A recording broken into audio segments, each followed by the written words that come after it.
स्वागत है आप सबका। आज हम लोग एक बहुत ही सुप्रसिद्ध शिक्षक जो केमिस्ट्री पढ़ाते हैं मोतिहारी में, लगभग 20 सालों का एक लंबा एक्सपीरियंस है, VK ओझा सर। उनसे हम लोग मिलेंगे, बहुत सारे टॉपिक पे बात करेंगे और जानेंगे कि आज के डेट में किस प्रकार से पढ़ाई हो रही है, शुरुआत में कैसे पढ़ाई होती थी, अभी क्या कंडीशन है, हर बच्चों को क्या ज़रूरत है आज के डेट में पढ़ाई के लिए, कैसे पढ़ाई करनी चाहिए, सब बातों पर चर्चा करेंगे हम लोग। तो सबसे पहले आप सब लोग पूरे वीडियो को देखिएगा, बहुत सारा चीज़ सीखने को समझने को मिलेगा और अनुभव से ही बहुत सारा चीज़ सीखा जाता है। तो देखकर आपको कमेंट करना है कमेंट बॉक्स में।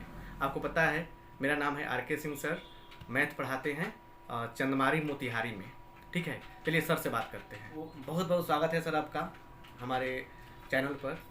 और आप कुछ बच्चों को बताइए, कुछ लोगों को बताइए। आपके चैनल के भी सभी दर्शकों का बहुत स्वागत है, जो छात्र हैं या अभिभावक हैं जो आपके चैनल से जुड़े हुए हैं। मैं VK ओझा आप सभी लोगों का वेलकम कर रहा हूं। और आज हम लोग आपके लिए, छात्रों के लिए और अभिभावक के लिए भी बहुत सारे बिंदुओं पर चर्चा करने वाले हैं। विगत मैं 20 से 21 वर्षों से मोतिहारी में केमिस्ट्री पढ़ा रहा हूँ, VK ओझा केमिस्ट्री इंस्टीट्यूट के नाम से।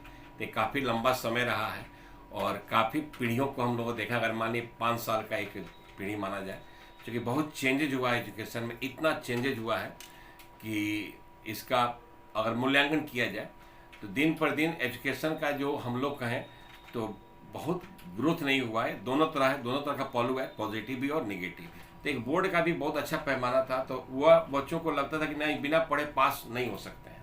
तो उस समय बच्चा पढ़े, दोनों साल पढ़ कर दिए। लेकिन बाद में जब केवल 12 से होने लगा तो बच्चों का लोड क्या हो गया, कम हो गया। तो बच्चे अब केवल 12 पढ़ने के चक्कर में 11 नहीं पढ़ते हैं। और चूंकि 12 का पूरा बेसिक बात 11 में है, तो अगर बच्चों का 11 का क्लियर नहीं है कंसेप्ट, तो 12 की बात उनको समझ में नहीं आता।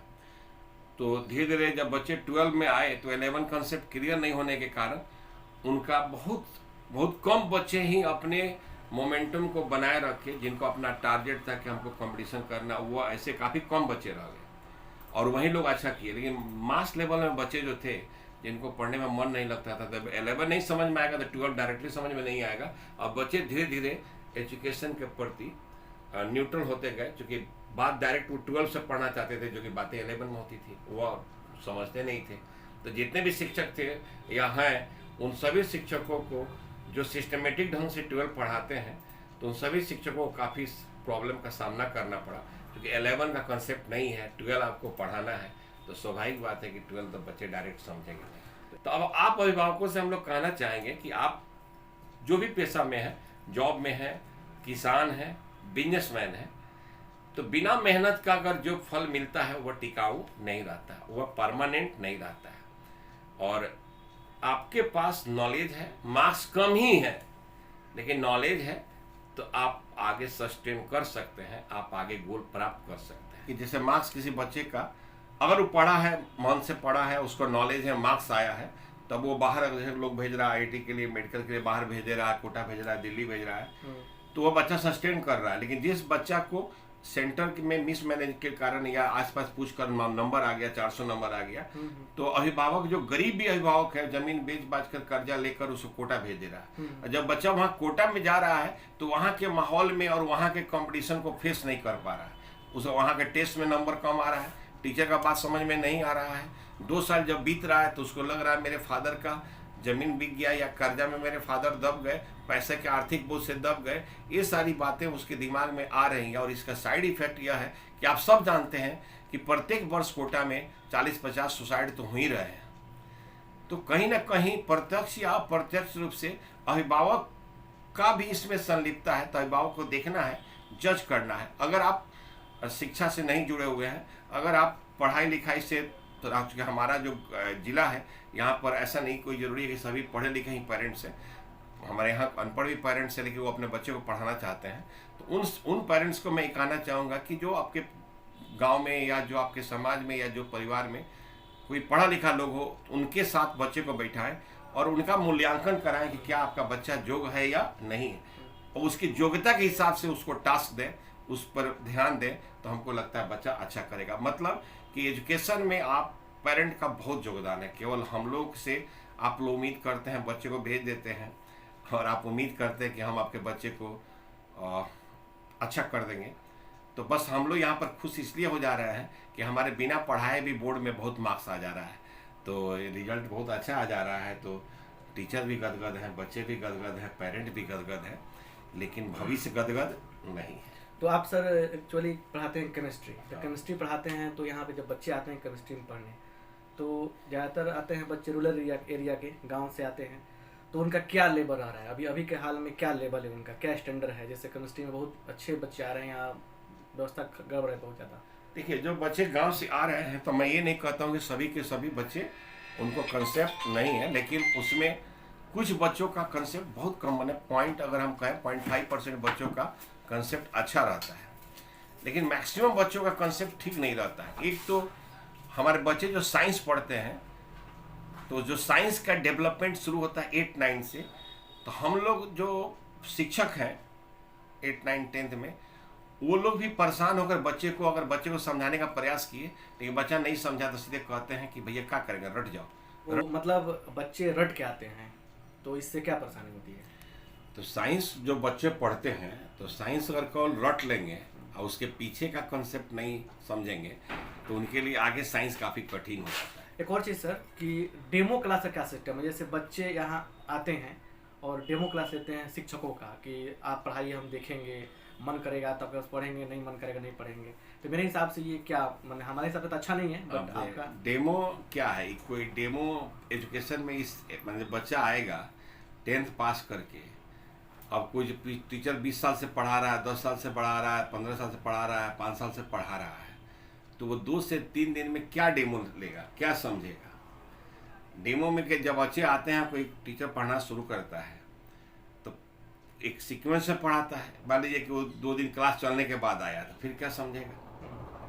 तो बीच बीच में जब बच्चे आएंगे तो क्या समझेंगे? हाँ, अब जो टीचर बहुत अच्छा बात कर ले उसके साथ इंजॉय कर ले, उसको हंसा खेला दे, उसके लायक बात कर ले, तो वो टीचर उसके लिए अच्छा है। लेकिन अक्सर ये पाया गया है कि जो टीचर्स अच्छे हैं उनको, अब बच्चा उनके लिए कस्टमर नहीं, एक छात्र है, बच्चे का भविष्य देखते हैं, उनके माँ बाप का, पेरेंट का भविष्य देखते हैं। तो जब वे उस तरह का शिक्षक पढ़ाते हैं ये सोचकर कि इस बच्चे को आगे बढ़ाना है, चाहे बच्चा कुछ करे ताकि अपने और अपने परिवार और समाज में नाम रोशन करे और लोगों को पढ़ाई के प्रति प्रेरित करे, ये ऐसा होता है। लग रहा है कि एक बच्चा जो 10th पास करके आ रहा है, तो कहाँ पढ़े, किस बेस पर टीचर का सिलेक्शन करे, क्या उसके लिए अपना स्टैंडर्ड है, क्या स्केल है कि शिक्षक अच्छे हैं? ये शिक्षक कोई बुरा नहीं होता है, बट यहाँ पे हम पढ़ के संतुष्ट होंगे, क्या तरीका? डेमो मान लीजिए हम बंद कर देते हैं कि डेमो नहीं होगा, तो कौन से पैरामीटर तय किया जाए जिससे बच्चे वहाँ जाके पढ़ाई करें, और क्या तरीका हो सकता है? देखिए, एक तो ये तरीका है कि आप जहाँ जिस गांव से चलते हैं वहाँ जो बच्चे पढ़ कर गए हैं पहले, आप उनसे राय ले सकते हैं कि हाँ भाई कहाँ पढ़ने जाए, क्या नहीं पढ़े। तो और जो बच्चा अच्छा किया हो, जो बच्चा यहाँ से पढ़ के अच्छा किया हो, अच्छा करने का मतलब जैसे मान लीजिए कि 12 पास करने के बाद एयरफोर्स में गया हो, नेवी में गया हो, इंजीनियरिंग किया हो, मेडिकल किया हो, कहीं ना कहीं कुछ किया हो, अच्छा किया हो, आप समझ सकते हैं कि अच्छा किया है। तो वो जो बच्चा अचीव किया है, कुछ प्राप्त किया है, आप उससे पूछेंगे तो हमको उम्मीद है कि वो अच्छा एडवाइस बताएंगे कि भैया आप कहाँ पढ़ेंगे, किसके पास पढ़ेंगे। तो हमको लगता है कि थोड़ा बहुत आपको एक सही गाइडेंस मिल जाएगा। ठीक है, अभी आप जो शहर में बच्चे आ रहे हैं, बोर्ड के रिजल्ट को देख कर आ रहे हैं, और बोर्ड का रिजल्ट जो है वह 9th और 10th का जो रिजल्ट है या 12th का जो रिजल्ट है, वो बहुत क्वालिटी को प्रदर्शित नहीं कर रहा है।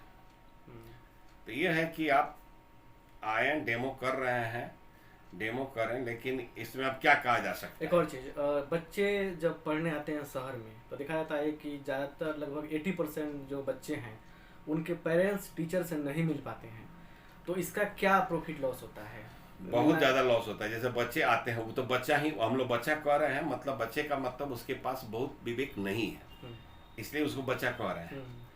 तो जब बच्चा आता है और पेरेंट्स साथ साथ आते हैं, पेरेंट मिलते हैं, अब पेरेंट कांटेक्ट में रहते हैं, तो उसका फायदा ये रहता है कि बच्चे का एक साइकोलॉजिकल प्रेशर रहता है कि अगर हम क्लास नहीं कर रहे हैं या होमवर्क बनाकर नहीं जा रहे हैं तो शिक्षक हमारे पेरेंट को कंप्लेन कर देंगे। तो इस साइकोलॉजिकल प्रेशर में बच्चे रेगुलर क्लास करते हैं, होमवर्क करते हैं, तो अच्छा कर जाते हैं।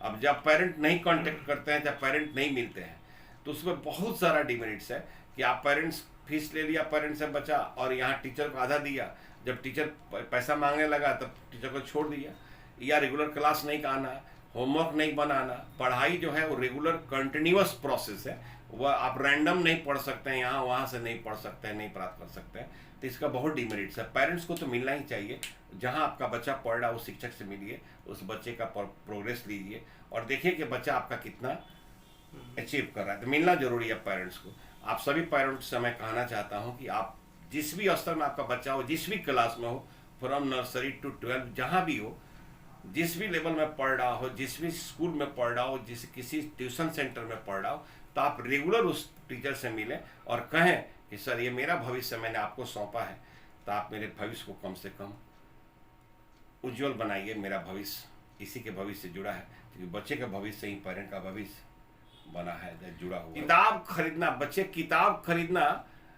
समझते हैं कि जैसे कि सबसे खराब काम है। वह जीन्स खरीदेंगे, कपड़े खरीदेंगे, महंगा रेस्टोरेंट में जाकर लंच करेंगे, ब्रेकफास्ट करेंगे दोस्तों के साथ, बर्थडे मनेगा, किताब मांग के पढ़ेंगे, लेकिन किताब जो है वह नहीं खरीदेंगे। तो जब मान लीजिए आपको रास्ता ही पता नहीं है, कितना किलोमीटर जाना है, कैसा रोड है, तो फिर तो आप कहीं जा रहे हैं, कोई रोड नहीं है, तो बिना रास्ता के चल रहे हैं, तो बिना रास्ता के जब चल रहे हैं तो मंजिल कहाँ से मिलेगी? नहीं मिलेगी, मंजिल नहीं मिलेगी। तो ये सारा बहुत, बच्चे किताब खरीदते, पहले बच्चे किताब खरीदते थे, किताब से पढ़ते थे, टीचर क्या पढ़ा रहा है मिलाते थे, तो बच्चे अच्छा करिए। अभी एक माहौल बना हुआ है कि देश में बहुत बेरोजगारी है, तो बेरोजगारी है तो ठीक है, बच्चों को अवसर मिलना चाहिए, लेकिन मेरा मानना है कि अभी के कंडीशन में अगर अवसर दे भी देंगे ना आप, तो बहुत सारे ऐसे बच्चे इनको अवसर का लाभ उठाने की क्षमता नहीं है। देखिए, बेरोजगारी इसलिए नहीं है कि आपके पास स्किल नहीं है, नॉलेज नहीं है। अब यहाँ पर रोजगार से मतलब है गवर्नमेंट जॉब।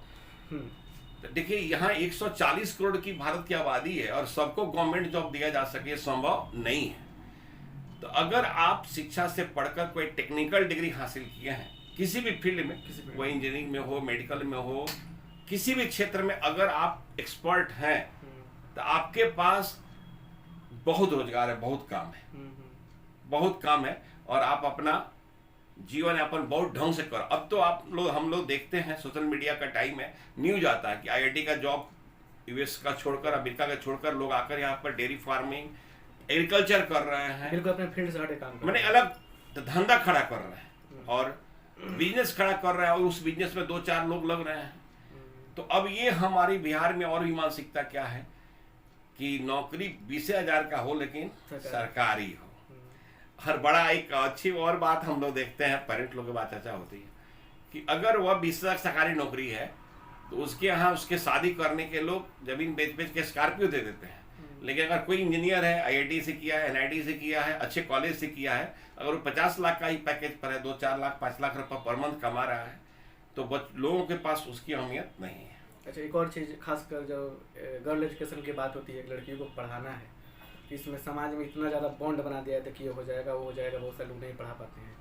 तो एज ए पेरेंट्स और पेरेंट्स को ही क्या मैसेज रहेगा कि लड़कियों के लिए क्या करे, वो क्या करे? धीरे धीरे देखिए, धीरे धीरे मिथ्या टूटती जा रही है, लड़कियां भी पढ़ रही हैं, ठीक है, लेकिन पेरेंट्स बहुत डरा हुआ है। पेरेंट डरता है कि हम बाहर बच्चों को भेज रहे हैं तो पता नहीं इनके साथ क्या होगा या मेरे प्रतिष्ठा का क्या होगा। तो सबसे पहले बेटा हो या बेटा, मैं आप पेरेंट्स से कहना चाहता हूँ कि आप उसके साथ टाइम दीजिए, आप उसके साथ बैठिए और दुनियादारी समझाइए।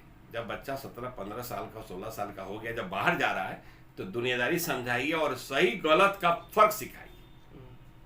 आप गैप रखेंगे कि हम बाप हैं और वो बेटा है, यानी जो हम कहेंगे सही होगा, ऐसा नहीं कीजिए। आप उसके साथ बैठिए और क्या सही है क्या गलत है, क्योंकि बच्चे हैं, उम्र ऐसी है कि वो भटक सकते हैं आगे पीछे देखकर। तब बच्चे को भी आप समझाइए कि क्या सही है क्या गलत है, क्या फ्रेंडशिप है, तो ये सब समझाना होगा आज के टाइम में। और आज के टाइम में आप कोई चीज़ छुपा नहीं सकते, इस सोशल मीडिया के टाइम में आप कोई चीज़ छुपा नहीं सकते हैं। तो आप पेरेंट्स से यही मतलब कहना है कि बच्चे के साथ इंटरेक्शन रहिए, उसके सुख दुख में, उसके मेंटल स्ट्रेस में लगे रहिए। और बच्चों से भी कहेंगे, जो लड़के हैं या लड़कियाँ, आपके लिए अभी जो उम्र है जो 8, 9, 10, 11, 12 का बच्चे होते हैं ना, भटकने का बड़ा चांस होता है, क्योंकि हार्मोनल इम्बैलेंस इतना ज़्यादा रहता है कि आप कंट्रोल नहीं कर पाते। हर से तो बहुत सारी बातें हुई, बच्चों के लिए भी, पेरेंट्स के लिए भी, सोसाइटी के लिए भी। तो फिर मिलेंगे हम लोग अगले सेशन में। आप सबका बहुत बहुत धन्यवाद। अगर कुछ भी सीखने को इस वीडियो से मिला है आपको, तो आप लोग कमेंट बॉक्स में कमेंट कीजिएगा, और इस वीडियो को कम से कम कुछ दोस्तों के पास, अपने पेरेंट्स के पास, अपने अभिभावक के पास शेयर कीजिएगा, ताकि सबको लाभ हो। एक विचार है, विचार को शेयर करेंगे तो 2 विचार आपके पास हो जाएगा। एक पहले से आपके पास था, इसमें से विचार मिलेगा, 2 हो जाएगा। विचारों का क्या है, शेयरिंग करना है, आगे बढ़ना है। आप सबका बहुत बहुत धन्यवाद। Thank you.